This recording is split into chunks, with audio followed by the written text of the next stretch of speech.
Hello tanks and tankettes, welcome to another one of my own games. I know, 2 in a row, right? That's a rare thing these days, or at least it feels like it. But as I'm sure I've said lots of times, I don't play that much World of Tanks these days.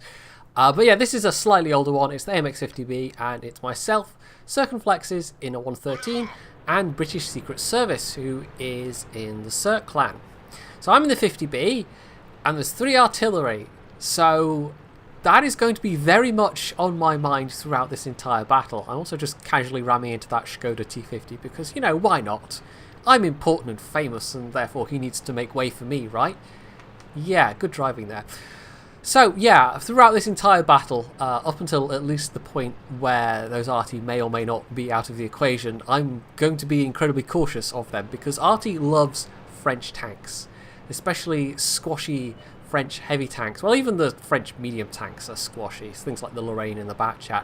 They take a lot of artillery damage because they don't have a lot of armour. So that kind of dictates the play style with these machines. You can't sit and tank the damage. You have to try and get the jump on people. And on some maps, that's easier said than done. So I'm out here on my own, more or less.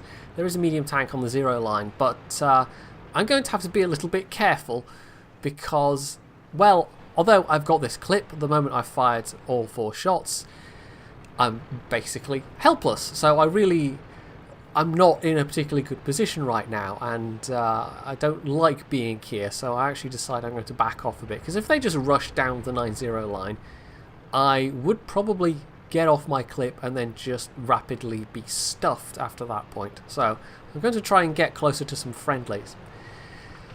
Now it's going to be an awkward long match, and I don't know if I honestly played that well. I mean, I'm going to leave that for you to judge yourselves, but it's going to turn out to be, I don't know. I think awkward is just the best word for it. It's going to be one of those games. So you can see there, like that M103, he's got the Jagdtiger right in front of him, and the moment I come into view, he just goes, oh, okay, I can definitely penetrate that, and immediately switches focus to me. So that wasn't really such a good trade. I got off 2 shots myself, but it was 400 hit points on a tank that was going to die anyway for 400 of my own hit points. So it's not the best start. I mean, at least I didn't get any module damage or anything like that, but yeah, it would have been nice to keep those hit points. So I'm being cautious of artillery, and it's just the fact that there are 3 of them. And, I mean, if they are using XVM, they're more likely to be going for Circon and BSS than me. But, like I've said, I'm in a French squashy heavy tank. And I know all too well that artillery likes to go for these. Anyway, I decided to cautiously push up because our T-54 is going ahead. He's discovered there doesn't really seem to be anything here. Get a couple of shots in on those scouts. I've got half a clip left at this point, and although I could reload, I decided to hang on to it just in case I get some shots at, say, artillery or anything else that happens to be there.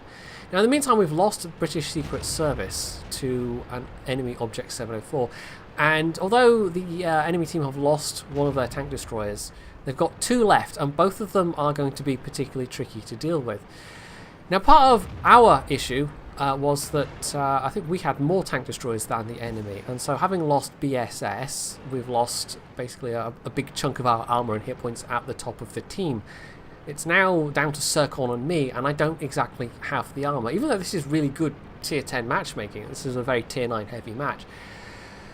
So what we have got is a Jagdtiger on the cap circle. The T95 is slowly coming up that line. We've got Jagdtiger who's with me and the T54, and well, it's not the best setup for trying to push into what is increasingly looking like a very defensive enemy team. Now, because I had decided to reload, I actually could have had a pair of shots into the 704, and instead, by the time I got my clip reloaded, yeah, so maybe I should have kept those. And there's always that judgment call with your French autoloaders. If you've got that half clip, or even just a single shot left, or sometimes even 3 out of 4, sometimes you've got to it seems like you've got the time to reload, and so you do, and then it turns out to be a mistake, and other times you don't reload and wish you had. So sometimes you'll get it right, sometimes you'll get it wrong. It's just a matter of trying to judge based on the circumstances, and even with your best guess, sometimes that best guess won't be correct. So I did get one hit into the 704, but then another one bounced into his gun mantlet. We've also lost Circon by this point. I mean, it's not looking that good at all. The Jagdtiger that was on this line is now also dead, again to the Object 704, who I think he was, yeah, he's the one that killed Circon as well, so he killed BSS and Circon and that Jagdtiger. And now we've got the T-95 who's just slowly ploughing over through the middle. Now, artillery is out of the way, but there are still some very nasty machines left, and it really is that Object 704 that seems to be causing us the most problems. But there's a Jagdtiger back there as well, in, again, a very defensive position. And this is one of those times when I think I was starting to flail a bit at this point. I was not quite sure what to do or where to go, because this is not a durable tank. It can only take so much punishment. I mean, that was just giving hit points away for free. That was the E50 that managed to actually get a hit in there. And it was a low roll, fortunately for me, but it was basically for nothing. I was trying to finish off that Centurion, and I think completely failed, and just took a hit in return. So that was a very bad trade. It's not looking good at all right now. Because I'm looking back at this, and this is patch 9.13, so this is like, I think last year at this point. I can't remember exactly when this game would have been played. But actually no, it probably was earlier this year, wasn't it? Because we're into June now, getting on for July, which is ridiculous. But yeah, it's just, I don't know, I'm just looking at this and thinking, what was I thinking, or was I just kind of panicking slightly? But, I mean, to be fair to my past self, this is not the ideal tank for this situation, not at all. And I have got really good mobility going for me, and that clip could come in very, very handy if I get the chance to use it. But of course it could also work against me. Now I think I've just spent far too long on this flank at this point. I should have relocated. And I think that is... I mean, oh there we go, I get the Centurion 7-1, but I think I absolutely should have relocated before now. Because I've just spent so long over here, just kind of faffing around and not particularly being helpful, not trying to open up angles on enemy tanks, not trying to be proactive. I've just been sat here thinking, well, what do I do? Now, our T-54 is making a move just as I start reloading. He's going to spot some people that I can't shoot at. So again, that was me timing a reload just wrong. And I didn't know he was going to move. He didn't make an indication. It was only when I saw the movement on the minimap and realised that he was, that, you know, I began to regret my decision, because I'd already started to reload by that point. So I've got the clip, except now I don't have any vision on any of those tanks. That T-54 just kind of gave himself away, unfortunately, maybe thinking I would have a full clip, but he didn't communicate, and that was a bit of a crucial mistake. And you can also tell from the chat that one of the Jagdtigers, I can't remember if it's the...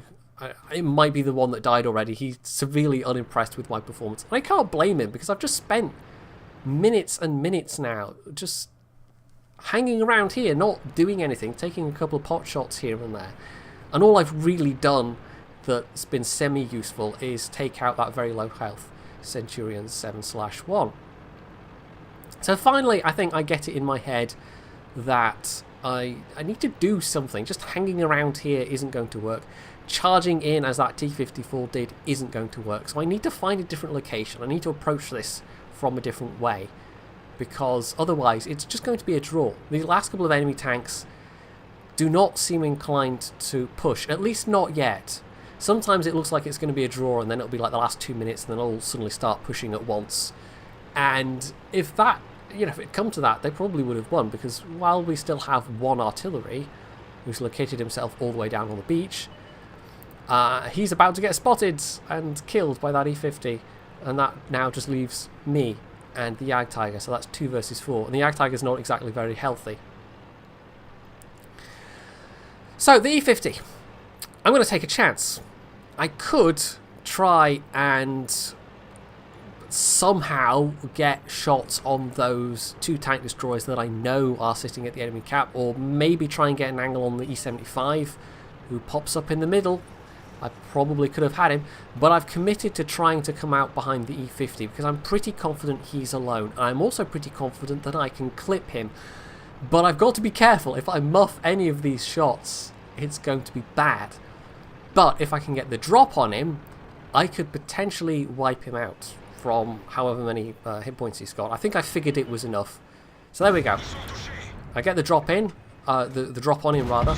2 in, he fires and misses, so as long as I don't completely screw this up, I'm going to do it without even taking any damage.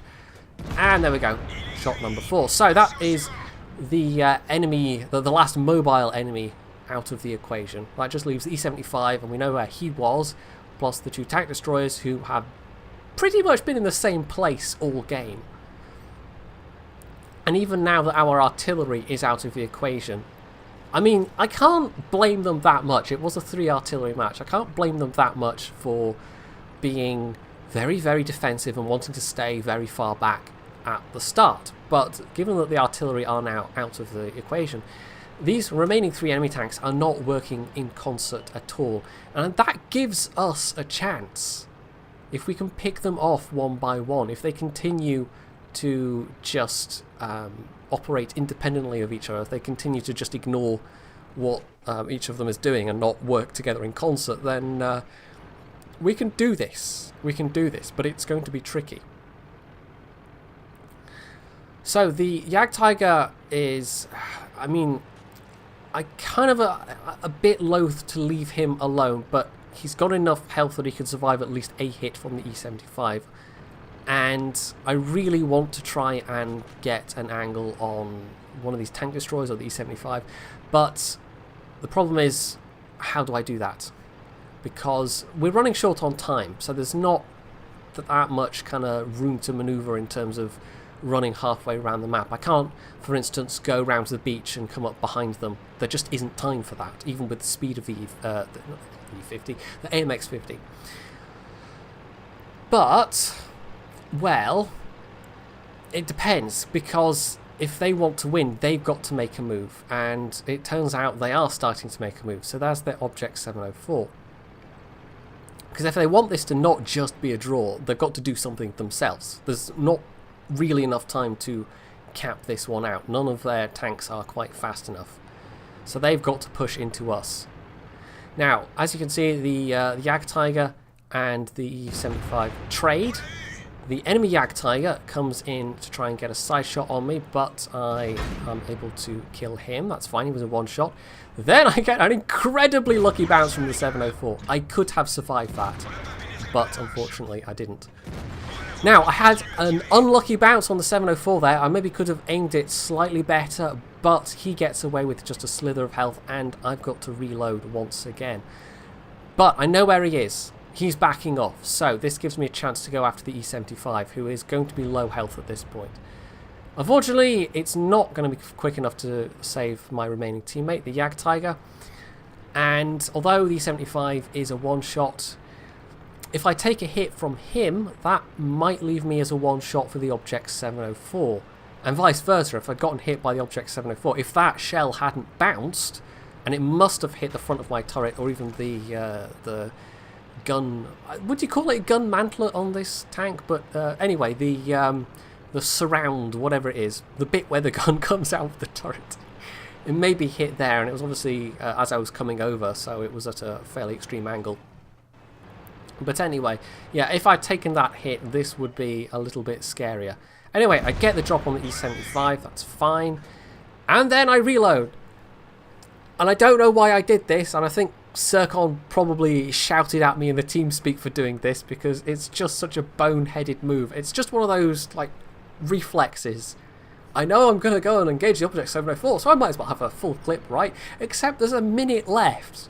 There isn't time to waste. 3 shots would have been fine. I can't loop back through the middle. I can't... There's no time for any fancy footwork. I have to just charge in. And there he is. So, we've obviously spotted each other. He was... I mean, I could have taken the hit, but he had to stop and aim. And I was able to get there first. So, it was a carry. It really was. I mean, 4,500 damage wasn't terrible, but it's not exactly fantastic. But it was a rather derpy victory for all that, and honestly, I mean, the score kind of reflects it. The artillery on our team actually had by far the best score, the FE3805, 5,000 damage. It's unusual you see an artillery at the top of the team like that. And the enemy team had some pretty decently performing tanks as well. In the end, it was probably the mobility and the clip that made the difference there. The ability to go up behind that E50 and wipe him out without taking any damage. The ability to maneuver around the battlefield. So it was the slight awkwardness of the 50B that made me play awkwardly, because I'm not at my most confident in a machine like that, but at the same time it was the qualities of a 50B that then enabled me to squeak through a victory despite my somewhat lackluster playing. But yeah, even so, I think that was an entertainingly close match, and it really did come down to just that last couple of minutes and those last couple of tanks. And sometimes those rather tense situations are, well, they're always interesting to be in, but they're also sometimes the more interesting ones to watch. So hopefully you've enjoyed this rather derpy bit of top tier gameplay, and if you have, you can hit the like button, you can leave any comments below, you can sub to my channel if you aren't already, and as always, stay tuned for more.